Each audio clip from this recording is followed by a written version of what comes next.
के वो सारे जमींदार भी हैं और नंबरदार भी हैं। और ये लांबा साहब आ रहे थे तो मैं इसे पॉइंट तक शुरू कर दूँ इस कहानी ने। देखो, आप लोगों को लग रहा है कि भगवंत मान ने पानी बंद करा।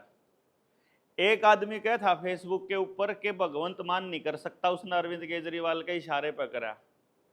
और एक न्यू कहा था आपको थे एक बोला मोदी चाहे तो ये खोल देगा। और फिर एक सैनी साहब का कसूर बता रहे थे, आप में थे सैनी साहब का कसूर बता रहे थे। एक सीधी सी बात बताओ जी, मतलब यह समझने की बात है, थोड़ा सा एक बार न्यू देखियो, क्या दुनिया में कोई ऐसा राजनेता होगा जो अपने वोट बैंक को खराब करना चाहेगा? बताओ जी, नहीं करेगा ना। राजनेता वोट बैंक को खराब नहीं करता, तो फिर राजनेता की ऐसी क्या मजबूरी होती है? भगवंत मान अगर पंजाब में तो उसकी सरकार बन रही है, अगर वो पानी बंद करता है वहां से हरियाणा का, तो हरियाणा में जहां उसकी संभावना हो सकती है आम आदमी पार्टी की वोट लेने की अगली बार, वह बंद हुए हैं। इसका मतलब राजनीतिक रूप से तो यह कदम उसका बिल्कुल भी ठीक नहीं हो सकता। क्यों जी? तो इसी क्या मजबूरी होगी भगवंत मान की कि उसने हरियाणा का पानी बंद करना पड़ा? राजनीति रूप से यह निर्णय सही नहीं है, सामाजिक रूप से भी यह निर्णय सही नहीं है किसी राज्य का पानी बंद कर देना, और आर्थिक रूप से भी उसको कोई फायदा या नफा नुकसान नहीं है। भाई कोई भी काम आप करया करा तो न्यू सोच के करया करा कि इसमें हमारा फायदा, पैसे का क्या फायदा है, राजनीति का, समाज में हमारी क्या रेपुटेशन, यही है। तो इससे तो नुकसान हो रहा है प्योर, तो क्यों कर रहा है? इसको अगर आपने समझना है तो फिर आपको जो नीडर इंडिया चैनल है अपना और जो जनता सरकार मोर्चा वाले हैं उनकी बात को पूरे गौर से सुननी और समझनी पड़ेगी कि जो आपके साथ हो रहा है वो क्यों हो रहा है। आज का पोजीशन आप देख लो, आप में से जितने लोग बैठे हुए हैं सारे सामाजिक लोग हैं, नंबरदार हैं, किसान हैं, किसान संगठनों के पदाधिकारी हैं। पूरे गांव का जायजा लेके देखोगे 90% से ज्यादा परिवार ऐसे हैं जहां हर परिवार में कोई ना कोई बीमार है। ना हो तो बताओ जी, आपके गांव में है कि नहीं? उतने से ज्यादा परिवारों के अंदर आपस में झगड़े बड़े टॉप के लेवल पे, बीमारी भी टॉप के लेवल पे, झगड़े भी टॉप के लेवल पे। तीसरे नंबर पे इतने परसेंट तय ज्यादा लोग इतने हैं जो अपने बड़का के रोजगार ने लेकर बहुत दुखी हैं। उन न्यू नहीं समझ मारा कि उनका क्या करेंगे बच्चों का। क्यों जी? 99% मना वो 1% न्यू छोड़ दिया कि किसी के घर में नौकरी लग रही हो या किसी कोई बहुत बड़ा जमींदार और मोटा पैसा बिजनेसमैन आड़ा हो तो बात अलग है, नहीं तो 99% से ज्यादा लोगों की जमीन बैंकों में गिरवी पड़ी है। पड़ी कि नहीं पड़ी बताओ? सबकी जमीन गिरवी पड़ी है। अच्छा, किससे दौर है भी उस जमीन के जो गिरवी पड़ी, जो किसान क्रेडिट कार्ड बनवा रखा, किसी के पास भी जमा कराने का पैसा नहीं है। समझ लियो ध्यान से। देखो, अगर पूरे गांव में एक दो बेरोजगार हो, एक दो नशेड़ी हो, एक दो खराब परिवार हो, एक दो परिवार में झगड़ा हो, तो ये होता है इत्तेफाक। ये तो समाज में होया है करे भाई 1-2% की खराबी, लेकिन 99% की खराबी इत्तेफाक नहीं हो सकता बुजुर्गों। क्यों जी? 99% की खराबी के पीछे कोई ना कोई बड़ा कारण हो उसका है कि ऐसा कैसे हो सकता है कि वो समाज जो हमेशा तक खान पीन का मौज रहा, जिस गांव में, जिस समाज में जहां सोने चांदी की भरमार रही ना रही हो, तो बताओ जी, न्यू क्या करें कि इस एरिया में पानी नहीं मिलता और कुछ नहीं होता, न्यू क्या करें ना, लेकिन इस एरिया में भी लोगों के घर में सोना और चांदी तो होगा किसी टाइम पे। यानी कि जब पानी आ गया जब तो आप कर्जे में चले गए, और जब पानी नहीं था तब सोना चांदी था। आज तो अपने पैकेट का दूध पीना पड़ा जब आपने को तरक्की कर रहे हैं आपके बड़कन है, और उस टाइम पे आपके घर में डांगरा की दूध घी की भरमार है, भरमार आपका सबका। जिस टाइम को आप तरक्की का दौर कह रहे हो उस टाइम तो आपके गांव में नशा अपराध टॉप पे है, और जिस टाइम पे आप गरीबी कह रहे हो उस टाइम पे ना नशा है ना अपराध है। जिस टाइम को आप तरक्की का कह रहे हो उस टाइम पे हर आदमी कर्जदार और परिवार टूटने पे है। तो ऐसा कैसे हो सकता है कि ये इत्तेफाक होगा या एम ही हो गया होगा? ये जो पानी का मसला है जो लांबा साहब पूछने लग रहे थे ना आप तय, यो मसला हरियाणा और पंजाब और केंद्र के मोदी का नहीं है असलियत में। मैंने आज से 4 साल पहले 2021 में जिस टाइम पे लॉकडाउन लगा हुआ था, तब मैंने एक पोल खोल ली थी पूरे सिस्टम की। उस पूरे सिस्टम की पोल खोलने में मैंने ये कहा था, आने वाले वक्त में लॉकडाउन दोबारा लगाने की तैयारी चलेगी।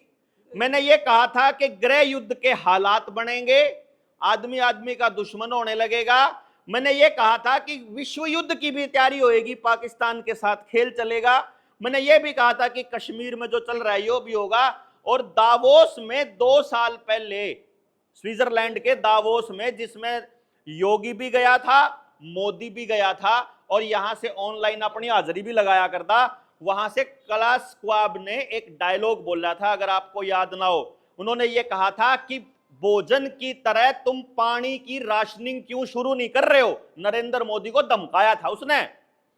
जो ये नेता होते हैं ना, देखो जी, मेरी तरफ से अगर आप लोग किसी पार्टी के हो तो मैं पहले माफी मांग लूं, क्योंकि मेरी तरफ से राहुल गांधी में, ममता बनर्जी में, मुलायम यादव में, या चौटाला में, या घोटाला में, या हुड्डा में, पुड्डा में, आपके एमएलए एमपी, मन में कोई फर्क नजर नहीं आता। मोदी तो नहीं आ रहा, मैंने ये सारे एक दिखा है। और ये कौन है? ये चलते हैं बाजार के हिसाब से, वहीं से पैसा लेते हैं। तो उद्योगपतियों के पालतू कुत्ते बोलता हूं मैं इनको। अब वो उद्योगपति इनको ऐसा बोलते हैं कि तू पानी की राशनिंग क्यों नहीं बंद शुरू कर रहा। पानी की राशनिंग का मतलब समझो, जैसे आपको अनाज मिलता है, वो कहते हैं कि एक परिवार में एक आदमी 1 महीने में 5 किलो राशन में छिकले है। एक आदमी के हिसाब से 5 किलो राशन मिला है, तो वो मिनिमम कम से कम इतना तो आपने मिलेगा। तो वो ये कह रहे हैं, दिल्ली में अरविंद केजरीवाल ने जब 600 लीटर पानी का गेम चालू करा था कि महीने में आपको 600 लीटर पानी मिलेगा, मतलब डेली का 20 लीटर पानी मिलेगा, वो पानी की राशनिंग की स्टार्टिंग थी। और तब मैंने फेसबुक पे भी लिखा था और वीडियो भी बनाई थी। मैंने ये कहा था कि आने वाले टाइम में देश और दुनिया के लोग तैयार रहें कि आपको पानी लिमिटेड मिलना शुरू होगा। आपके घर में अगर नलका है या समर्सिबल है, उसका अलग से टैक्स देना पड़ेगा। नदी और नहर में से आप बाल्टी नहीं भर पाओगे। खेत में तो सूंड का लगाना तो दूर की बात है, बाल्टी भी नहीं भर पाओगे, वहां नहा नहीं पाओगे। धीरे धीरे हालात ऐसे आ रहे हैं कि जहां जहां घाट थे नहाने के, बालक कूद लिया करते, वहां बोर्ड लागन लाग रहे हैं सरकार के कि यहां नहाना कानूनी जुर्म है। इसी तरीके से आपके गांव की जो पंचायती जमीन है, उसके ऊपर भी कब्जा करके वो वहां बोर्ड लगाने लग रहे हैं कि यह जमीन सरकारी है। आपकी व्यक्तिगत जमीन तो बैंकों में कर्जे पे पड़ी है, लोन उस पर पड़ी है, गिरवी पड़ी है, और देने का ब्योत किसे का नहीं। किसे का हो तो बता दो भाई, कोई ले रहे हो तो। रिश्तेदार पे तो पैसे ले आवे हैं, पुराने का नया लोन करे हैं, ब्याज चुकावे हैं, और रिश्तेदार ने पीछे उल्टे दे हैं। यूं करते होंगे जी सारे। यानी कि बैंक में जिसके खाते में बैंक में पड़ा हो या किसी ने लोन लिया हो, बैंक मैनेजर के पास चले जाओ पैसे लेने के लिए, बैंक मैनेजर बोलता है दोपहर ना आजिए, सांझ ना आजिए, काल ना आजिए, दूसरे बैंक में तो ले ले, मार पे कैश नहीं। कमाल की बात यह है कि जिसने लोन ले रखा है उस पर भी कैश नहीं है, और जिसने दे रखा है उस पर भी कैश नहीं है। जिसके पास जमा है बैंक, उसके पास भी कैश नहीं है। कैश कहीं है नहीं है। इंटरनेट के ऊपर सारा खेल चल रहा है। और यूरोप के अंदर पिछले 2 दिन से बिजली गायब है। अब बिजली गायब तो इंटरनेट गायब, इंटरनेट गायब तो बैंक गायब, बैंक गायब तो आपका पेट इनके काबू। क्यों जी? अगर बिजली नहीं है तो गांव के पास पानी भी नहीं है, बिजली नहीं तो गांव के पास कुछ नहीं, मतलब न्यू समझो। और बिजली प्राइवेट कंपनी की, और प्राइवेट कंपनी तो अपना मुनाफा देखेगी। उसने तो जब भी दिखेगा, कोरोना के टाइम पर आपने देखा 10 पैसे का मास्क 50-50 रुपया में बिका था। क्यों जी? रेमडेसिविर का इंजेक्शन 500 रुपया का इंजेक्शन 10-10 हजार में ना बिका हो तो बताओ। तो जब इमरजेंसी आवेगी तो आपने कोई सी चीज कितने रुपया की मिल सके है। अगर आपने यकीन ना हो तो आज से 3 साल पहले श्रीलंका की हालत का देख लो। श्रीलंका में जिस वक्त सेम हालात थे जो अपने यहां इस टाइम पे चल रहे हैं, यानी अगला स्टेप अपना यो है। मैं आपको ये इसलिए बता रहा हूं, आपके बीच आया हूं कि मेरे बुजुर्गों की एक बात याद है। मेरे दादाजी भी कहा करते, उस टाइम के सारे लोग कहा करते, वो न्यू कहते थे कि अगर बारिश का इंतजाम करना है तो बरसात आने से पहले कर लेना, चमासा आने से पहले। भाई खेत पे छत पे माटी मुट्टी गिरा कर दे, आप कच्ची छत होया कर दी, तो मैंने कहा कर दे बारिश आने ते चमासे तो पहला कर लियो यो काम, बारिश शुरू होगी फिर नहीं रोक पाओगे। तो जो अगर अफरा तफरी मचेगी उसके बाद नहीं रोक पाओगे आप, उससे पहले आपको जागरूक करने के लिए आए हैं कि अपनी स्थिति क्या होने वाली है। इसको जानने के लिए सन 2019 में वेनेजुएला एक देश है जी, वो पहला देश है दुनिया का जिसने 10 लाख रुपए का नोट छापा था। ठीक है जी, 10 लाख रुपए में कितना मिला करता राशन मालूम है? आधा किलो चोड़। वो सेम हालात थे जो अपने इस टाइम पे यहां चल रहे हैं बैंकिंग सिस्टम के। दूसरे नंबर पे 3 साल पहले श्रीलंका में, वहां जिस टाइम पे ये अफरा तफरी का माहौल मचा, महिलाओं ने अपने गहने तक बेचने पड़े। क्यों? 1200 रुपए का आधा किलो दूध, 1600 रुपए 1400 रुपए के आधा किलो का ये ब्रेड का पैकेट, जो ब्रेड का पैकेट अपना 50-60 रुपए 70 रुपए का आवा, यो ऐसे हालात हो गए, रोटी खानी मुश्किल होगी। गहने बेच के भी काम चलाया, गहने भी नहीं, जब काम चला, जब गहने भी खत्म हो गए, एक टाइम पे तो खत्म होने हैं, उसके बाद महिलाओं ने अपनी इज्जत तक दी कि मेरे बच्चों को रोटी खिला दो, चाहे मेरी गेल जो मर्जी कर लो। अब आपके साथ, आपके पास गांव राम पे के है, एक बार हिसाब किताब लाओ। गांव पे बीज तो अपना होगा, सारे गांव पे बीज अपना है कि बाजार का है? गांव के पास बीज जो है, सारा का सारा बीज अपा बाजार से लेके आते हैं, चाहे सरसों हो, चाहे बाजरा हो, चाहे गेहूं हो, चाहे जीरी हो। क्यों जी, गलत तो नहीं कह रहा? बीज बाजार से आता है। डांगरा का बीज अपना है, खागड़ जोटे हैं गांव में, डांगर का बीज भी बाजार से। और मैं आपको करनाल की हकीकत बता रहा हूं, 2023 में करनाल में 1,38,000 बच्चा IVF से पैदा हुआ अस्पताल में, जो डांगरा के टिक्के दरवा ना, न्यू टिक्के दरवा का पैदा होया। 1,86,000 बच्चा रोहतक में, और आपके यहां भी IVF खुलन लग गए धीरे धीरे। इसका मतलब मानस का बीज भी धीरे धीरे डाउन हो रहा है। समझ रहे होगे इस बात ने? चलो जी, बीज नहीं अपने पास, बिजली अपनी है गांव के पास ना जी, पानी अपना है गांव के पास, कुआ जोड़ कुछ बच रहा हो? चलो जी, ना कुआ बच रहा, ना जोड़ बच रहा, ना बीज बच रहा, ना बिजली है। चलो कोई व्यवस्था अपनी ऐसी है कि मान लो अपने गांव में झगड़ा हो जाए तो हमने पुलिस द्वारा ना जाना पड़े, वह भी व्यवस्था नहीं है। पुलिस वाले दोनों पार्टियां पे ले हुए, वकील दोनों पार्टियां पे ले हुए, जज दोनों पार्टियां पे ले हुए। चलो पढ़ाई तो अपनी होगी, शिक्षा तो अपनी होगी, वह भी प्राइवेट है हाथ में। यानी सारे जने, चाहे आप जूता ले हो, चाहे कपड़ा ले हो, चाहे बालक ने पढ़ाओ, चाहे मोटरसाइकिल चलाओ, चाहे गाड़ी चलाओ, चाहे ट्रैक्टर चलाओ, चाहे बीज बो, चाहे खेत में डांगर पालो, चाहे घर में डांगर पालो, चाहे कुछ करो, आप सारे के सारे अपनी सारी कमाई प्राइवेट कंपनियों को देने लग रहे। मानते होगे जी? चाहे खजाना कितना है भर रहा हो, अगर उसमें से सिर्फ निकल रहा होगा तो एक दिन खाली होना तय है, निश्चित है जी। इसमें तो कोई दो राय नहीं होगी जी। आप किसे जात के हो, किसे पार्टी के हो, किसे भी हो, सबके घर में बीमारी आ चुकी है, सब ने लाइन में लग लग के वैक्सीन लगवाई थी। क्यों जी? इब कहीं भी हार्ट अटैक हो, सारे बोल रहे हैं अगर भाई जनता सरकार मोर्चा वाले ठीक कया करते। उस टाइम पे तो हमने नहीं कहा करते तू नया डॉक्टर पा क्या है, तू न्यारा आया है, तू न्यारा बताया है। सरकारी नौकर ने बोला मैंने तो नौकरी के चक्कर में लुआई थी, तने नौकरी के चक्कर में लुआई थी, नौकरी करदा करदा उड़ी कुर्सी पर मरिया पावे, चाहे SDM हो, चाहे तहसीलदार हो, चाहे बड़े अफसर हो। क्यों जी? काल की बात है, कल मध्य प्रदेश का प्रवक्ता, प्रदेश प्रवक्ता बीजेपी का, एक उसमें जा रहा था फंक्शन में, और वहां खड़ा खड़ा टक देसी गया। कल की बात है, आज अखबार में छप रही है। तो मतलब चाहे कोई किसी भी पार्टी का हो, मेरे ख्याल से मेरी जो बात है, जो नाश की राई है, वह तो सब की चल रही है। बालक सबके मोबाइल में लगे पड़े हैं, बीमारी सबके घर में आई पड़ी है, एजुकेशन पे सारे पैसा अपना जेब से खर्च करने लग रहे हैं।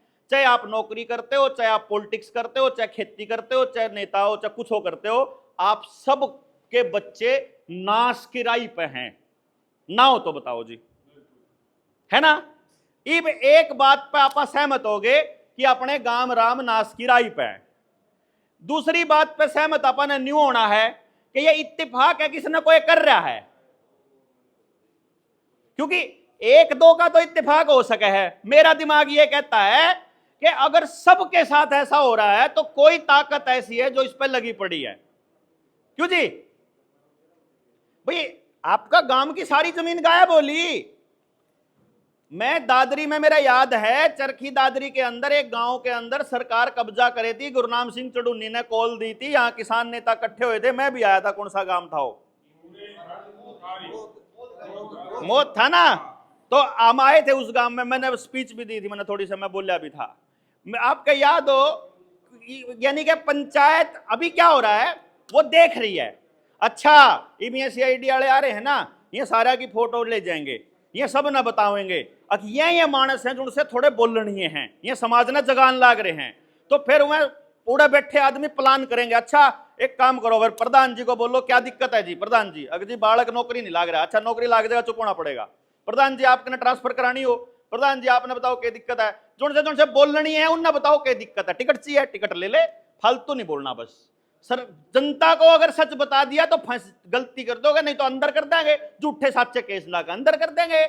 फिर आदमी कितने केस लड़ा। अब जिनके लिए लड़न लाग रहा कोई आदमी, अब जिस तरह लड़न लाग रहे और आमंदर कर दिए, मान लो जनता आंधी नहीं करता, बाहर निकल गया, किसी ने फुर्सत ही नहीं है जी, मोबाइल पे लगे पड़े हैं।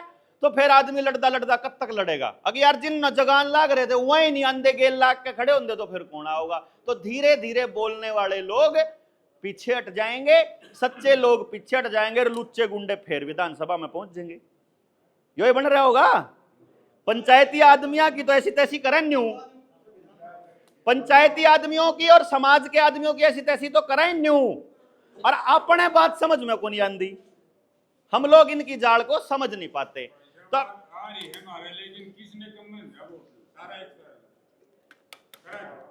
हाँ ये बात देखो जी, बहुत बढ़िया बात कही।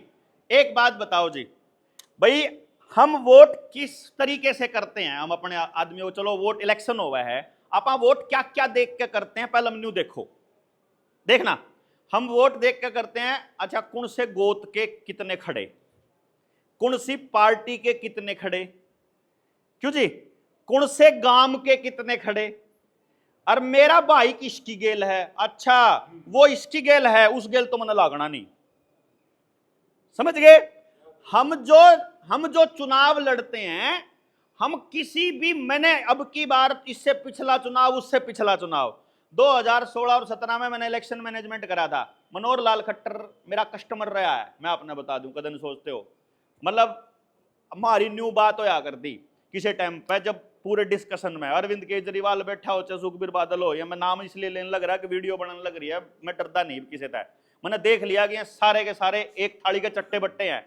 और मेरा एक बात समझ में आई कि जब मैं उस दौर से लेकर के आज तक की राजनीति को जब मैं देख रहा हूं, तो मैं एक बात देख रहा हूं कि मैंने आज तक पिछले 15 साल से तो बिल्कुल एक्टिवली देखने लग रहा हूं, सोच समझ गया 15-20 साल से, तो कि आज तक मैंने गांव राव मुद्दे पे वोट करता नहीं देखा आज तक, क्योंकि गांव ने मुद्दा ही नहीं पता।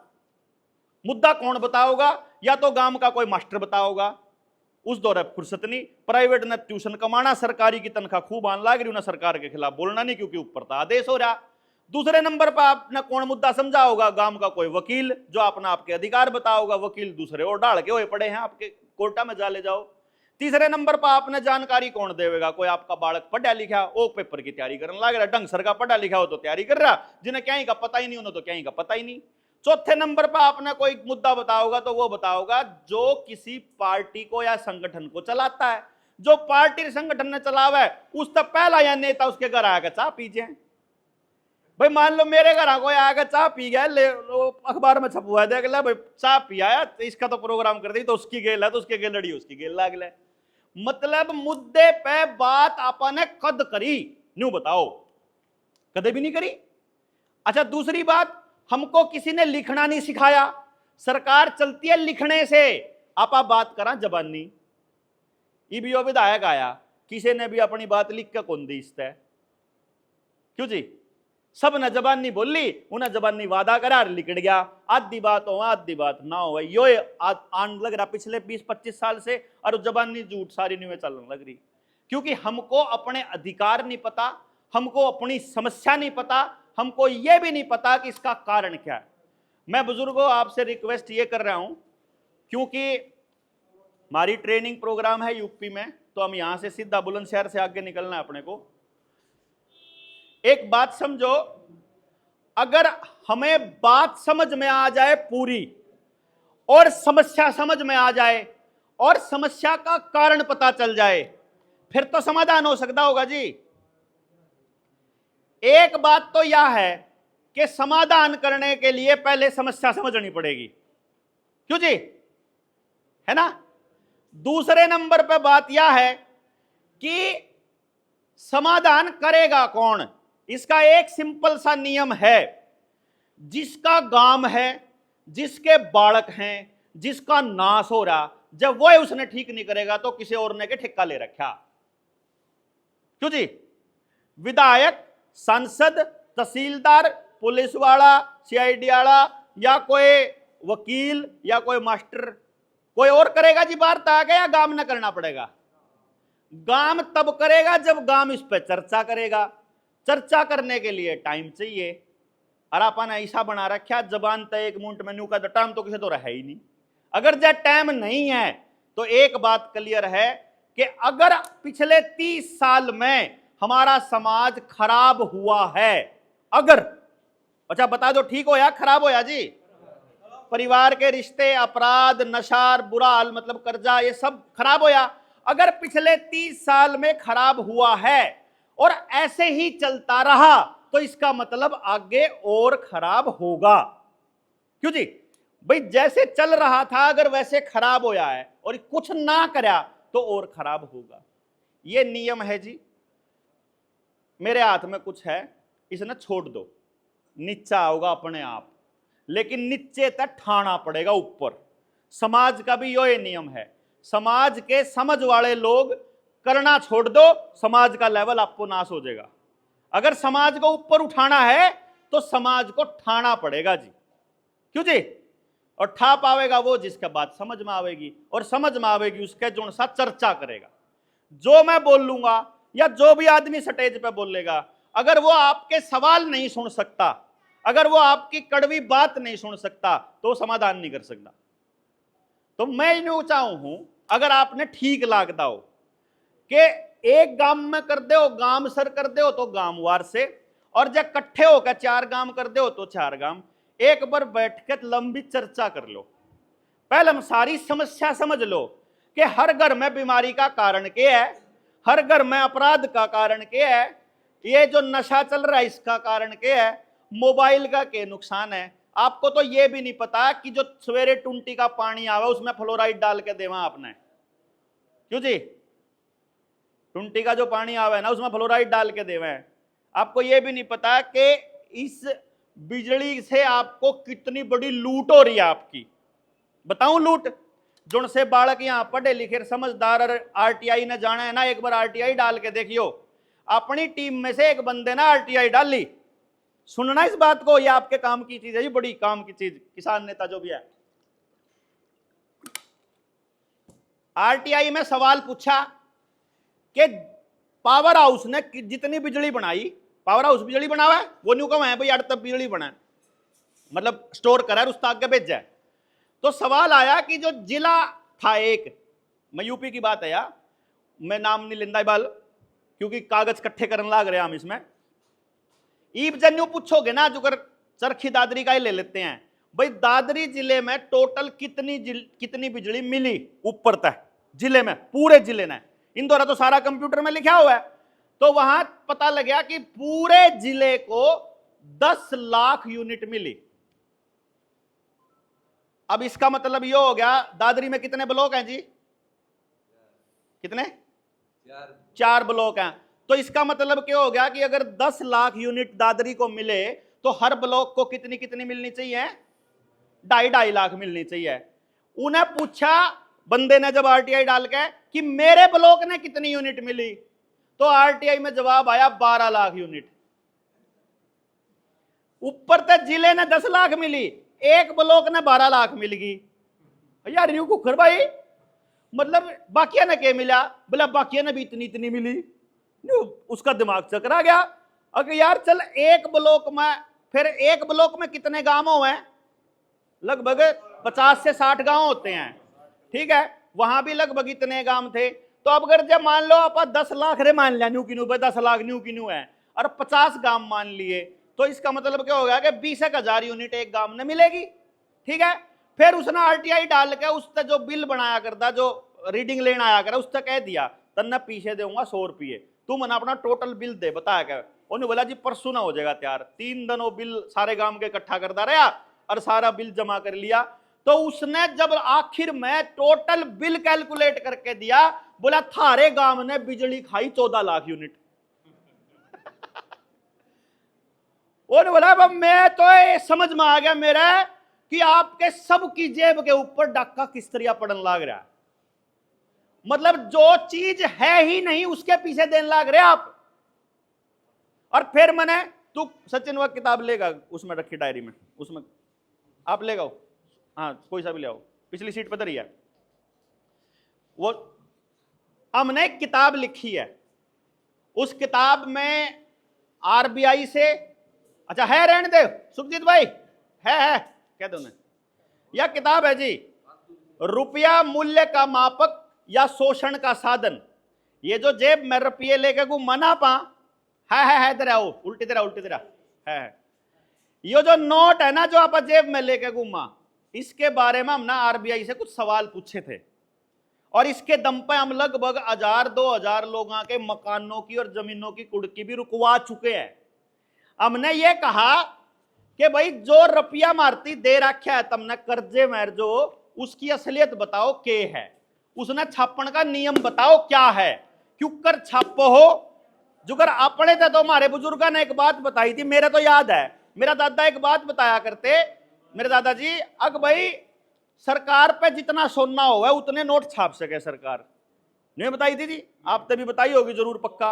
अगली पीढ़ी कौन बेरा इस बात का, हमने सरकार तो पूछा था भाई न्यू बताओ ये जो रुपया है, ये जो छाप्या है, जो इसका कूटकरण करा है, जो तुमने नु कहो कि सोना को नहीं धर दे, हम डॉलर धर लिया, हाँ कुछ और धर लिया, हाँ इसके कौन से नियम हैं और क्या तरीका है। आपको जानकर हैरानी होगी, इसमें सारे दस्तावेज ला रखे हमने, ऑफिशियल सरकार के दिए हुए, हमारे बनाए हुए नहीं है, सब कुछ इसमें दिया हुआ, सरकार का लिखा हुआ है। इसके अंदर इस बात का सबूत है कि आपकी जेब में पड़ा हुआ है नोट और जो आपको लोन मिला हुआ है सारा फ्रॉड है, प्योर फ्रॉड, क्योंकि आप उसको रुपया मानते हो इसलिए वो चल रहा है। अब हमने पता करा पर ये फ्रॉड कैसे है, चलो इसकी तो वैसे जरूरत नहीं है, वैसे हमने पता करा फ्रॉड कैसे है। जब यू 500 रुपये हैं, मान लो यो 500 रुपये हैं, तो 500 रुपया में चालन लाग रहे, अपन तो ऐसा लाग गया ना 500 रुपया में चल रहे हैं। फिर हमारा दिमाग खनखनाया कि ये 500 नकली क्यों करोगे।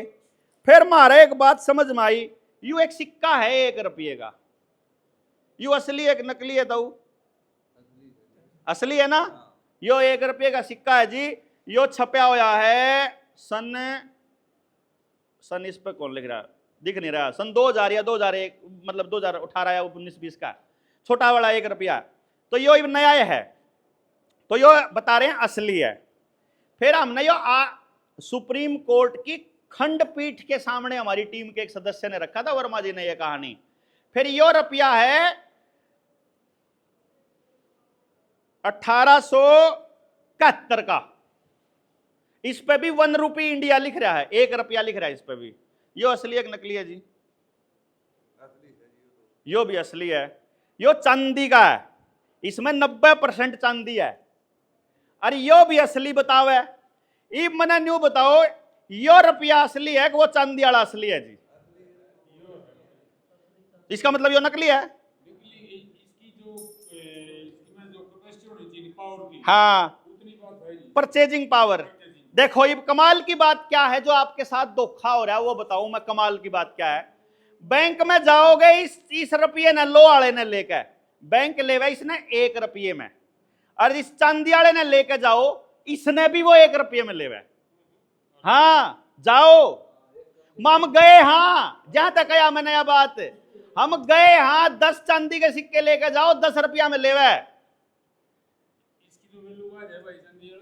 वैल्यू बैंक के लिए बात नहीं है, इस कागज मैंने इस किताब में लिख रखा सरकार न्यू कह रही है कि इस बात से फर्क नहीं पड़ता। सुनो, ध्यान से सुनना, सरकार न्यू कह रही है इस बात से फर्क नहीं पड़ता कि यूरोपिया लोहे का है चांदी का है।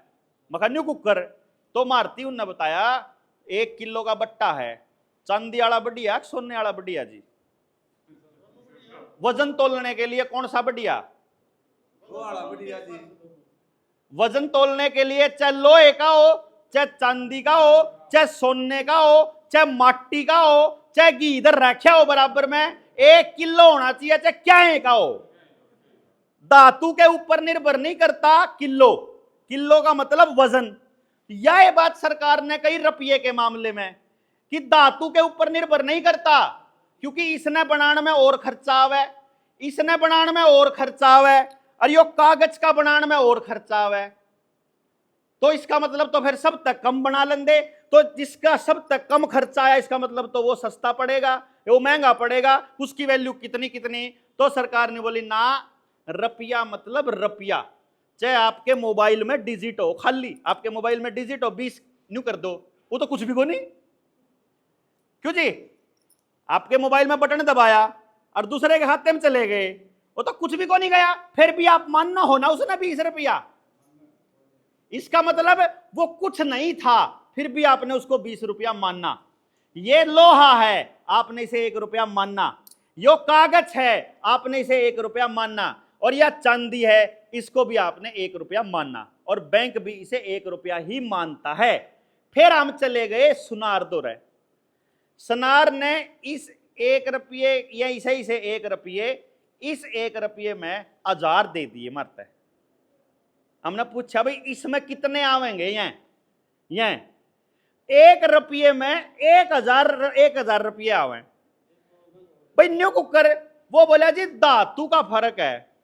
इसका मतलब तो इसके बाद कुछ एक धातु आई थी जिसमें चांदी 50% थी, तो बोला उसमें 500 आवेंगे। तो फिर असली कौन सा है? तो सरकार ने बताया कि असली नकली ये नहीं है। अब इसको समझो आप, इब असली खेल न समझो। इस 1 रुपये के ऊपर लिखा हुआ है भारत सरकार, देखो जी, गवर्नमेंट ऑफ इंडिया, ठीक है। लेकिन इस 2 रुपये के ऊपर कहीं भी भारत सरकार नहीं लिखा हुआ, इसके ऊपर लिखा हुआ है भारतीय रिजर्व बैंक। और इस 500 रुपये पे भी कहीं पर भी भारत सरकार नहीं लिखा हुआ, यो भी रिजर्व बैंक। इसका मतलब ये जो 2 रुपये और उससे ऊपर के नोट हैं, ये तो हैं रिजर्व बैंक के, और जो 2 तक कम का है वो है भारत सरकार का। तो अब हमने नियम पूछे थे कि कौन से नियम के तहत तुम ये रुपए छापते हो, तो मालूम पड़ता है कि जिस रुपये के पीछे आरबीआई के अंदर गोल्ड रखा हुआ है वो तो है असली रुपया, और जिस रुपये के पीछे गोल्ड नहीं रखा हुआ वो छाप रखा है उंगरा। अब हमने पूछा चलो फिर न्यू बता दो कि कितने रुपया पे तो छाप रखा है तुमने और कितने रुपया पे नहीं। तो आरबीआई ने हमको बताया कि हमारे पास है 800 टन सोना, और 800 टन सोने की जो कीमत बनती है 4.8 लाख करोड़। पिछले साल की बात बताऊं मैं, कैलकुलेशन, तो सोने का रेट बढ़ गया तो कैलकुलेशन मेरा पछली याद है, आज वाली याद नहीं, क्योंकि आज तो रेट बढ़ रहा है। मैं तब की बात बता रहा हूं जब जिस टाइम पे सोने का रेट शायद 66,000 रुपये होया करता, 70,000 रुपये, 70,000 रुपये के आसपास के रेट के हिसाब से 4.8 लाख करोड़ रुपए की वैल्यू बनती है। तो नोट कितने छाप रखे भाई? सोना धरा 4.8 लाख करोड़ का, तो नोट कितने होने चाहिए थे जी? इतने होने चाहिए थे। नोट छाप रखे 34 लाख करोड़, जिसमें से 2016 में जब नोटबंदी हुई उस टाइम पे 500 और 1000 के नोट 14 लाख करोड़ रुपए थे। आरबीआई की रिपोर्ट है। इसका मतलब 16 लाख करोड़ रुपया छापा है नोटबंदी के बाद। जो नकली 2000 का नोट छापा था वो वापस बंद भी कर दिया। 2000 के नोट नकली छापे, उससे असली जमीन खरीदी, हर जिले में वो बनाए, विधायक खरीदे, सांसद खरीदे, और फिर नोट बंद कर दिया। ठीक जी। अब एक बात सिंपल सी और बतानी है आपको बुजुर्गों को।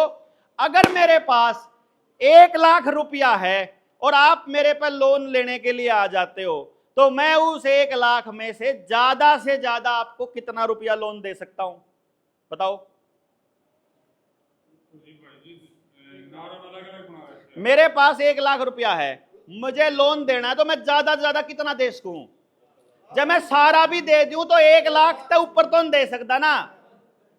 नॉर्म चाहे कोई भी हो, नियम चाहे कोई सुसरा हो, मेरे पे जितना रुपया मैं उससे फालतू भी दे सकूं के? नियम चाहे कुछ भी हो, मैं नहीं कह रहा हूं, मैं सिद्धांत की बात कर रहा हूं बुजुर्गों, क्योंकि अपनी लड़ाई हमेशा से सिद्धांत की रही है। क्यों जी? अपनी लड़ाई झूठ साच की रही है कि झूठ क्या है सच क्या है। मैं ये कह रहा हूं कि अगर मेरे पास 1 लाख रुपया है तो मैं 1 लाख तक फालतू का लोन नहीं दे सकता।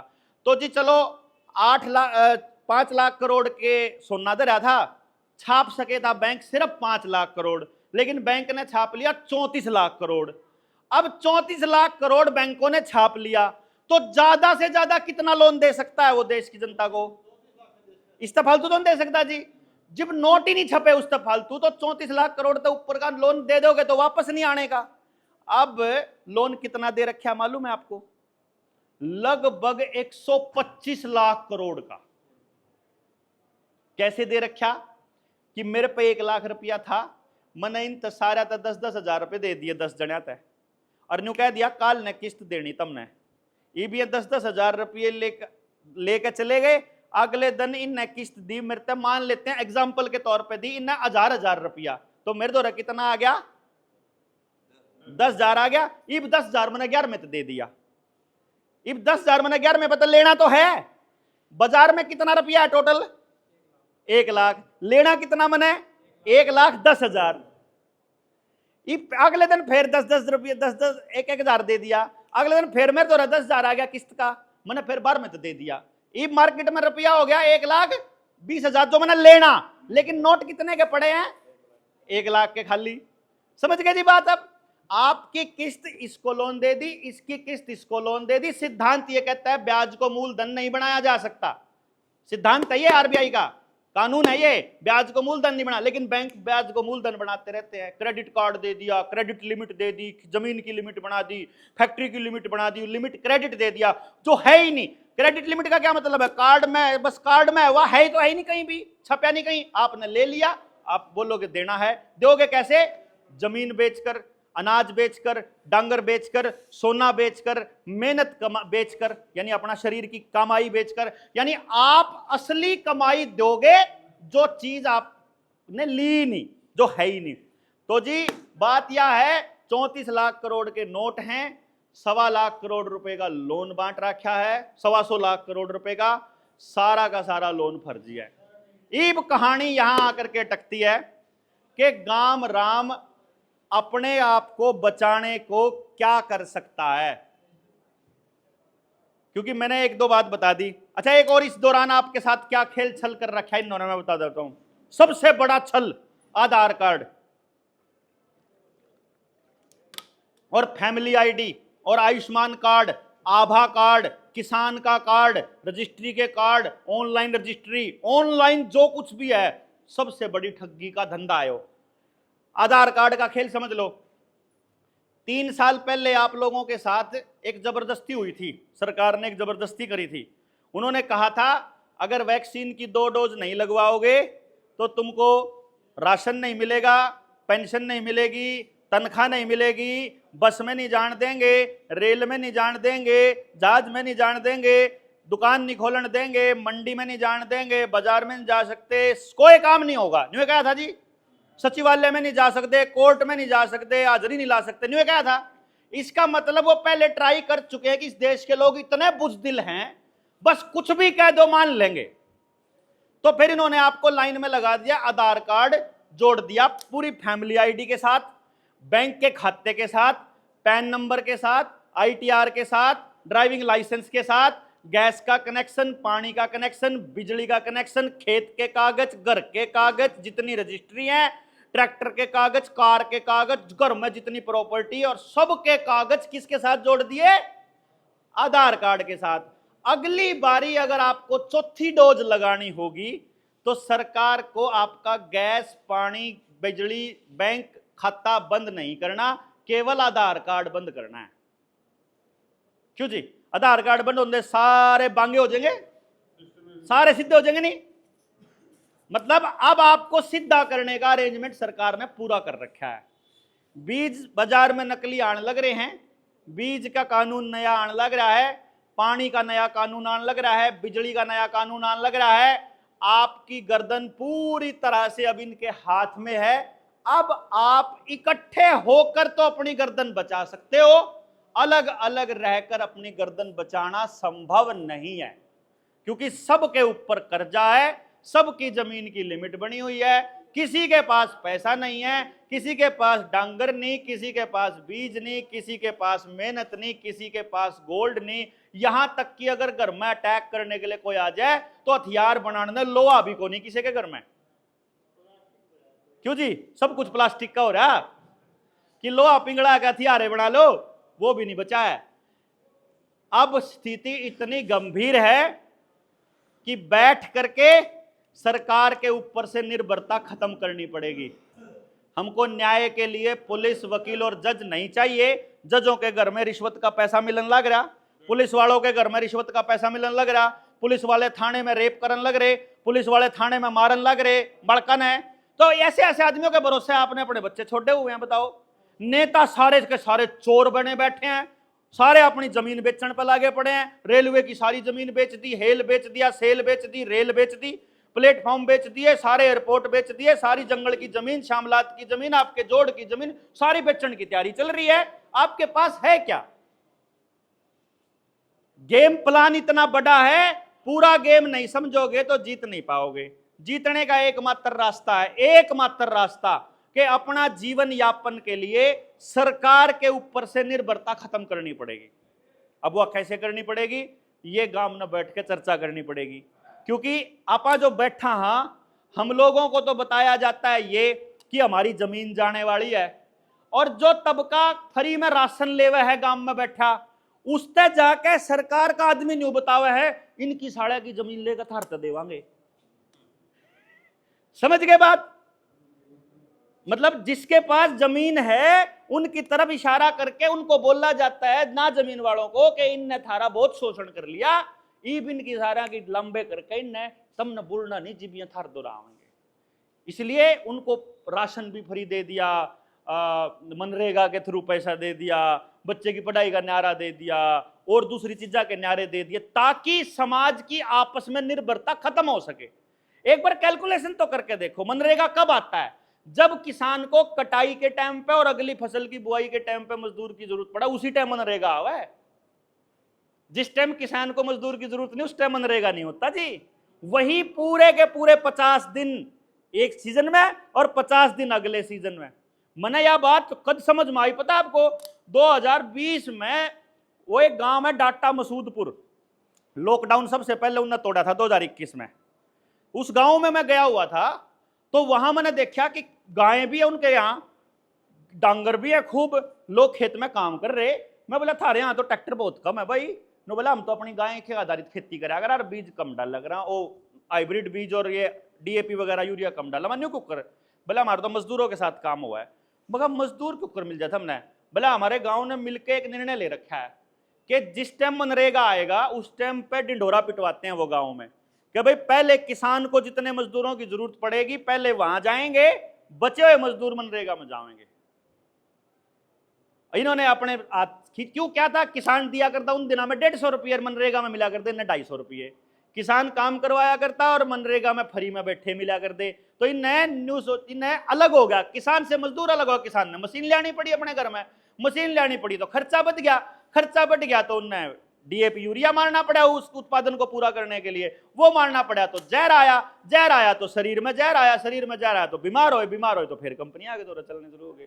अब ये हालत हो गया कि आपकी थाली में पड़ा होया, चाहे आपके घर में आया बिस्कुट हो, नमकीन हो, कुरकुरे हो, चाहे कुछ और पैकेट हो, जो भी खाना आपके पास आता है सारा पेस्टिसाइड का ही उगाया हुआ आता है।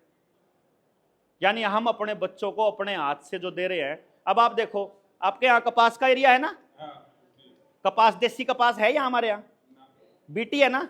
बीटी कॉटन क्या है? बीटी कॉटन जेनेटिकली मॉडिफाइड है। जीएम है जी वो, जीएम। और ब्राजील की सरकार ने 2020 में एक रिपोर्ट जारी करी थी कि जो भी इंसान या जानवर यानी कोई भी जीव जो जेनेटिकली मॉडिफाइड आइटम खाएगा, जीएम यानी कि जो बिनोले वाला तेल आप खावा, कॉटन सीड ऑयल, जो भी ये खाएगा वो या उसकी अगली संतान नपुंसक या बांझ होगी, बच्चे पैदा नहीं हो पाएंगे। तो ये बात देख लो, डांगर के नेचुरल तरीके से गर्भाधान नहीं होता। और घरों में जो नई शादियां होती हैं, छठे महीने में डॉक्टर का चक्कर काटने लग लें जी। क्यों? ब्याह के 2-3 महीने बाद ही लग ले चक्कर काटने, क्योंकि सारा का सारा खाना इस तरह का दे रहे। तो यो है जी सवाल कि क्या गांव राम इसके ऊपर चर्चा करेगा, क्या इस पर बैठ के आप बात करांगे कि यो ठीक कैसे हो, क्योंकि उस तबके तक जाना बहुत जरूरी है जिसको मेन स्ट्रीम के अंदर लेकर आना है। जो गरीब तबका है उसी के अंदर सबसे ज्यादा अपराध है, क्यों जी? उसी में सबसे ज्यादा नशे का व्यापार सबसे ज्यादा वही गरीब तबका करता है। यानी गांव में अगर एक आदमी, नशे की तो यार नियत है जी कि गांव में एक बालक नशा करने लग गया, उसका घर का सारा सामान बिकने के बाद सारी बचत और जब उधार देना बंद कर देते हैं, फिर उसने जो नशे का व्यापारी है उन्होंने क्या करा, तू 10 कस्टमर ला दे तेरा फ्री कर दूंगा। ये वो 10 कस्टमर कहां से ले आएगा? भाईचारे में तेरे यार दोस्त गांव में ते ले आवेगा जी। और उन 10 ने जब 10 से आएंगे वह भी गांव में ते आवेंगे। यानी गांव में अगर एक भी अपराधी है, अगर एक भी गलत तत्व है, तो वो आज अपने घर तक, मेरे घर तक भी पक्का आएगी, क्यों जी? इसलिए मैं ये समझता हूं हम सब लोगों को एक्टिवली, समझ के साथ, बिना लालच के अपने अपने गांव के ऊपर काम करना पड़ेगा। और अपने गांव के ऊपर काम तब हो सके जब समझ हो, और समझ तब होगी जब बैठ के चर्चा करांगे, खास तौर पे नौजवान भाइयों के साथ। पुरानी पीढ़ी अपना अनुभव देवेगी, नई पीढ़ी मेहनत करेगी।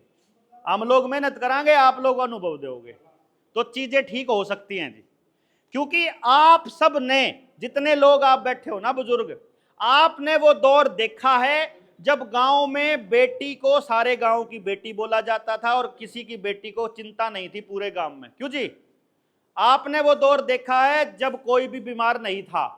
आपने दौर देखा है जब आपको अपने फैसले करने के लिए कोर्ट कचहरियों के चक्कर नहीं काटने पड़ते थे। आपने अपना पानी, अपना बीज, अपना डांगर, अपनी मेहनत, अपना अनाज, अपना परिवार देखा है। आपने देखा है ना? हमने थोड़ा देखा है, और मेरे आगे औलाद ने कति नहीं देखा। तो मेरी औलाद को तो पता भी नहीं चलेगा कि ऐसी दुनिया भी होया करती जहां कोई बीमार नहीं था, क्यों जी? मतलब मेरे बच्चे कभी नहीं सोच पाएंगे कि ऐसा कैसे हो सकता है पापा कि कोई भी बीमार ना हो। फिर ये अस्पताल खाली थे, फिर मैंने नहीं बताना पड़ा बेटा अस्पताल थे को नहीं, गांव में कोई होया करता, वो मतलब कोई भी जोड़ा छाप सा डॉक्टर होया करता, किसी का कुछ हो जब वो होया करता, और उसने भी एक के टिक्का लाना था सबका, चाहे किसी का कुछ हो रहा हो उन्हें वो लाना था 2.5 किलो का। क्यों जी? तो मैं ये कह रहा हूं जी, आप इस पर बैठ के चर्चा कर सका। हाँ, हमारे पास बहुत साथी हैं, जो सचिन बैठा है, होम्योपैथी का और आयुर्वेद का इतना तगड़ा जानकार है कि आप ऐसा अरेंजमेंट कर लिया, अगर गांव में 5 बालक अपन तैयार कर दिए, सिखा दिया, तो गांव में कोई बीमारी को नहीं होगा। और जब होगा तो आसपास में हम ऐसी वनस्पति हमारे यहाँ होती हैं, इन्होंने क्या किया, राउंड अप मरवा के मोनसेंटो वाला ने, और वो सारी वनस्पति खराब कर दी। अभी सचिन मेरे को आते हुए बताने लग रहा था, कह रहे जी हमारे वहां जो भूस है ना, तुड़ी, वह घर में भरा करें, खेत में तो बांध के ले आवे और फिर घर में कोठे में भरें, तो वो धूल मिट्टी का काम है।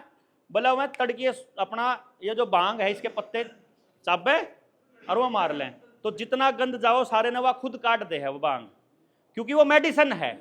जो दारू पी के काम करे उसका तो शरीर खत्म हुआ है, और जो बांग से जो काम करे उसका शरीर में कदे कोई नुकसान नहीं हुआ है, क्योंकि वो मेडिसिन दवाई है। उसको नशा प्रचारित करके बदनाम किया उन लोगों ने, क्यों जी? राजस्थान में तो अफीम नॉर्मल बीमारी है, उसका कोई नुकसान तो है ही नहीं शरीर में, न्यूनी चक्कर आंदे हो या उसका कोई शरीर में कोई ठाडा बन जाता हो आदमी, कुछ भी नहीं होता उससे। वो सिर्फ अंदर के ब्लड के सर्कुलेशन को तेज करती है, कभी भी बॉडी के अंदर कोई अवरोध पैदा नहीं होने देती।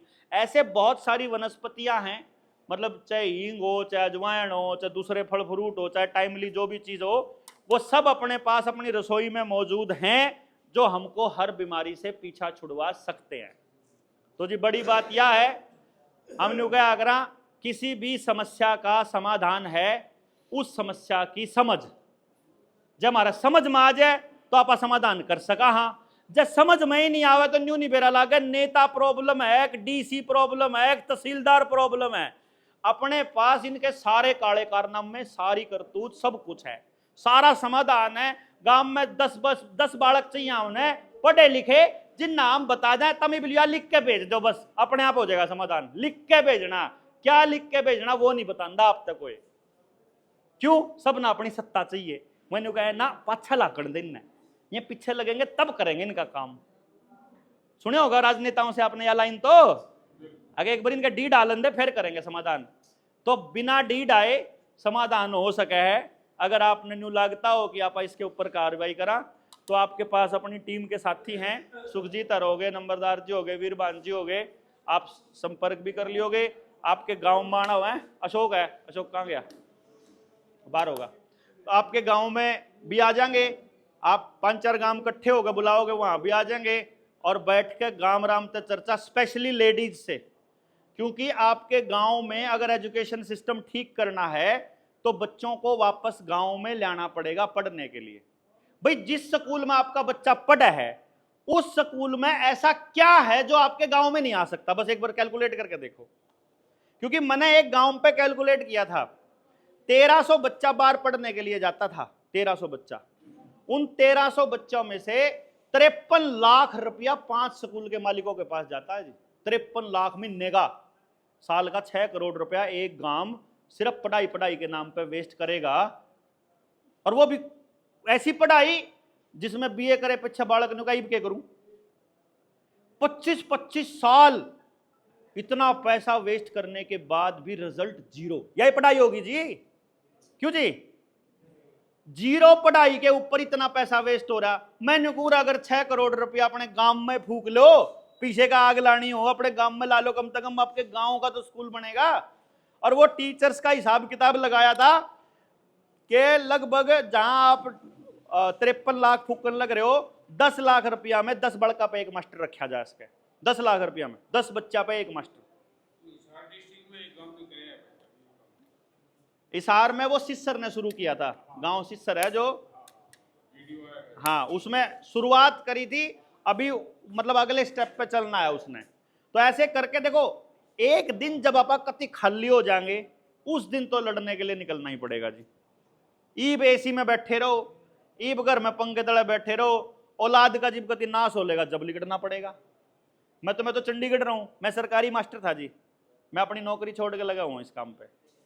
अब हिसाब ला लो इससे कितना जरूरी काम होगा। और ये निर्णय लिया हुआ अपने जीवन में कि मैं कभी चुनाव नहीं लड़ूंगा। क्योंकि होता क्या है कि लोग इकट्ठे तो हुए, जो ठीक सा भाषण देना जानता हो ना, जो ठीक बोलना आता हो, ऊपर लोग उसके पीछे लागन लाग जाए। और पीछे लागले तो उन्होंने कहा भाई मैंने मेरे के हाथ में, मेरे हाथ में, तेरे हाथ में क्यों कराओगा, तुम इलेक्शन लड़ जितवाओ। इलेक्शन जीत गए फिर उसको सिस्टम के हिसाब से चलना पड़ता है। क्योंकि फिर असली तो ताकत गांव के पास है, और सोचा कि वहां विधानसभा में है। मैंने आपको बताया ना कलम में ताकत है, वो कलम की ताकत ही नहीं बताई जाती आपको। तो वह ताकत गांव को कैसे बताएंगे, इसके ऊपर गांव में नौजवानों के साथ चर्चा करने की बारी है जी। आप सब लोगों ने इतना ध्यान से आपने इसमें सुना और समय दिया, उसके लिए आपका बहुत बहुत धन्यवाद जी। जय हिंद, जय भारत।